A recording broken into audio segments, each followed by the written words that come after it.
వి శ్రావణ్. నేను 10వ తరగతి చదువుతాను. నేను హున్సా గ్రామంలోని జెడ్పీహెచ్ఎస్ హున్సాలో చదువుతున్నాను.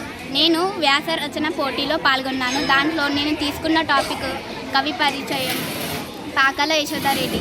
ఆయన ఆగస్టు 1929లో జన్మించి ఆయన రచనలు మానవిక దృక్పథాలతో మరియు గ్రామ జీవితం గురించి చాలా చక్కగా వివరించబడ్డాయి. అతని గురించి నేను రాశాను. దాని ద్వారా నేను నిజామాబాద్లో నిజామాబాద్ నుంచి రాష్ట్ర స్థాయిలో సెలెక్ట్ అయ్యాను. మా గోవర్ధన్ సార్ ద్వారా ధన్యవాదాలు. నేను రాసిన ఈ పాకాల యశోదారెడ్డి వ్యాస రచన ద్వారా నేను రాష్ట్ర స్థాయిలో ప్రథమ స్థాయిని పొందుకున్నాను. సంస్థ SLTA వారు రాష్ట్ర స్థాయిలో వ్యాసరచన పోటీలని మన యొక్క నిజామాబాద్ జిల్లాలో మొత్తం టోటల్ 33 జిల్లాల్లో నిర్వహించడం జరిగింది. ఈ కార్యక్రమం నవంబర్లో నిర్వహించారు. ఈ యొక్క కార్యక్రమంలో నిర్వహించినటువంటి యొక్క వ్యాసరచనలో టాపిక్ విషయంకి వస్తే తెలంగాణలో ఉన్నటువంటి కవులు మరియు కవయిత్రుల యొక్క వాళ్ళ యొక్క జీవిత చరిత్రలు వివరాల యొక్క కూడినటువంటి యొక్క వ్యాసరచన పోటీని నిర్వహించడం జరిగింది. అందులో మా పాఠశాల తరపు నుంచి వి శ్రావణి 10వ తరగతిలోని కొత్త పాఠ్యాంశాన్ని రచించినటువంటి పాకాల యశోదారెడ్డి గురించి అక్కడ వివరించి వ్యాసరూపంలో తెలియజేయడం జరిగింది. ఇక్కడ నుంచి నిజామాబాద్ జిల్లాలో 5గురిని మాత్రమే సెలెక్ట్ చేసి స్టేట్ లెవెల్కి పంపించడం జరిగింది. స్టేట్ లెవెల్లో 33 జిల్లాల నుంచి వచ్చినటువంటి యొక్క వ్యాసరచనలోకెల్లా మా యొక్క పాఠశాల అయినటువంటి హున్సా ప్రభుత్వ పాఠశాలలో నుంచి వి శ్రావణికి రాష్ట్ర స్థాయిలో మొదటి బహుమతిని ఈ యొక్క వ్యాసరచనలో సెలెక్ట్ చేయడము అనేది చాలా గొప్పనైనటువంటి విషయము. దీన్ని మేము ఎంతో అభినందిస్తున్నాము. ఇదే ప్రోత్సాహంతో ఇంకా మిగతా కార్యక్రమాల్లో కూడా మేము ముందుకు వెళ్తామని చెప్పేసి సవినయంగా తెలియజేస్తున్నాం. స్థాయిలో నిర్వహించిన వ్యాసరచన పోటీల్లో మన హున్సా గ్రామానికి చెందిన 10వ తరగతి విద్యార్థిని వట్ల శ్రావణి గారు రాష్ట్ర స్థాయిలో ప్రథమ పోటీ బహుమతి విద్యాబుద్ధులు నేర్పించిన గురువు గారికి అందరికీ కూడా నా తరపున అభినందనలు. మరి ఇదే విధంగా మరి ముందు ఎక్కడ వ్యాసరచన పోటీలు నిర్వహించినా కూడా ఇదే పంతను కొనసాగించి ఇటు మరి విద్యాబుద్ధులు నేర్పిన ఇటు టీచర్ల పేరును మరి మన గ్రామ పేరును మరి మీ తల్లిదండ్రుల పేరును కూడా నిలబెట్టాలని నేను ఆకాంక్షిస్తున్నాను.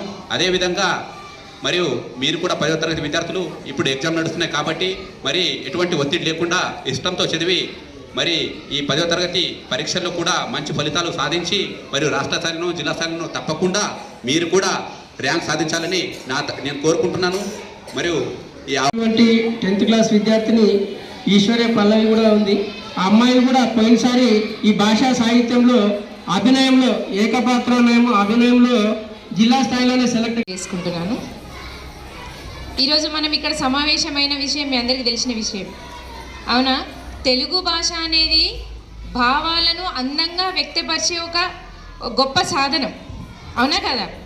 తెలుసు కదా మీకు, తెలుగు అనేది చాలా బాగుంటుంది. ఆ భాషలో ఆమె రాష్ట్ర స్థాయిలోనే అవార్డు సాధించుకోవడం అనేది మన పాఠశాలకు మన గ్రామానికే గొప్ప విషయం. కాబట్టి నేను శ్రావణికి ముఖ్యంగా అభినందనలు తెలియజేసుకుంటున్నాను. దీనికి మార్గనిర్దేశకంగా ప్రోత్సాహంతో ముందుకు పంపించిన గోవర్ధన్ సార్ గారికి కూడా నేను అభినందనలు తెలియజేసుకుంటున్నాను. కాబట్టి ఈ స్ఫూర్తిని మీ అందరు కూడా తీసుకొని ఇలాంటి విజయాలను ఎన్నో సాధించాలని కోరుకుంటున్నాను. Thank you. వెళ్ళబోతుంది, అది కూడా మనకు అవకాశం ఇచ్చారు వాళ్ళు. కాబట్టి ఇందులో కథలు రాసిన వాళ్ళు, సొంతగా కథలు రాసిన వాళ్ళు ఉన్నారు. వాళ్ళందరి కథలతోని పుస్తకమే ఒకటి ప్రింట్ అవుతుంది. ఇది రాష్ట్ర స్థాయికి వెళ్ళడం జరుగుతున్నది. ఈ విషయాన్ని కూడా మీకు చెప్తున్నాం. ఇప్పుడు ఎవరైతే 9th క్లాస్ వాళ్ళు ఉన్నారో వాళ్ళు 10th మీరు కూడా ఇంకా కథలు కవిత్వాలు కూడా ఎవరైనా ఉంటే వాళ్ళు రాయొచ్చు, అవకాశం ఉంది. నెక్స్ట్ అకాడమిక్ ఇయర్లో ఈ బుక్ ప్రింట్ అవుతుంది.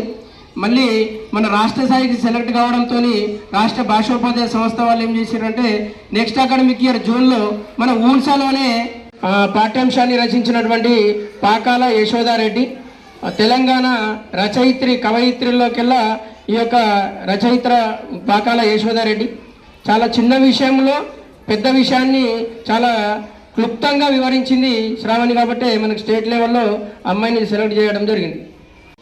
ఈరోజు ఈ కార్యక్రమాన్ని ఇంత విజయవంతంగా జరిపినందుకు ఉపాధ్యాయ బృందానికి అలాగే మన హున్సా పెద్దలకు ఇట్టి మంచి గౌరవాన్ని అందించిన హున్సా పెద్దలకు అలాగే ఉపాధ్యాయ బృందానికి నా ధన్యవాదాలు.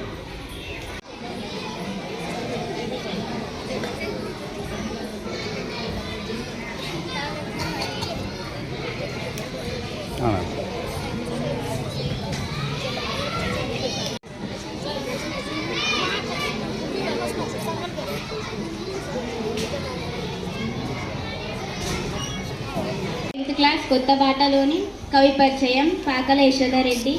అతని గురించి వ్యాసం రాశాను. నాకు ప్రోత్సహించిన గోవర్ధన్ సార్కి రాష్ట్ర స్థాయి వరకు వెళ్ళిచ్చినందుకు ధన్యవాదాలు. రాష్ట్ర భాషాభివృద్ధి సంస్థ ఆధ్వర్యంలో నిర్వహించిన వ్యాసరచన పోటీలలో మరి మా హుంస గ్రామానికి చెందిన 10వ తరగతి అమ్మాయి వడ్ల శ్రావణి గారు రాష్ట్ర స్థాయి మొత్తం మీద 11 మందిని ఎంపిక కావడం జరిగింది.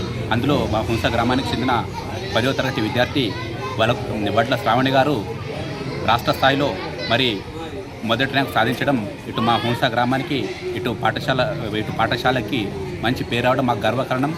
ముందు కూడా వడ్ల శ్రావణి గారు మరి ఇట్లాంటి ఎన్నో వ్యాసరచన పోటీలు కానీ వేరే పోటీలు ఇట్లాంటి పోటీలలో పాల్గొని మంచి విజయం సాధించాలని వారికి మా హుంస గ్రామం తరపున మరి పాఠశాల తరపున మా గ్రామ సర్పంచ్ తరపున మా గ్రామం తరపున వారికి సహాయ సహకారం ఎల్లప్పుడూ ఉంటాయని, ఇదే విధంగా ఆమె ఇంకా మరిన్ని పోటీలలో పాల్గొని మరిన్ని ఇట్లా మరి ఇటు గ్రామానికి ఇటు విద్యాబుద్ధులు నేర్పిన ఇటు టీచర్లకు వాళ్ళ అమ్మ నాన్న పేరును మన గ్రామం పేరును రాష్ట్ర స్థాయిలో కానీ దేశ స్థాయిలో కానీ జిల్లా స్థాయిలో మంచి పేరు తీసుకుదేవాలని వారికి మా గ్రామం తరపున ఎల్లప్పుడూ కూడా నిరంతరం వారికి మా సహాయ సహకారం ఎల్లప్పుడూ ఉంటాయని కూడా నేను వారికి తెలియజేస్తున్నాను.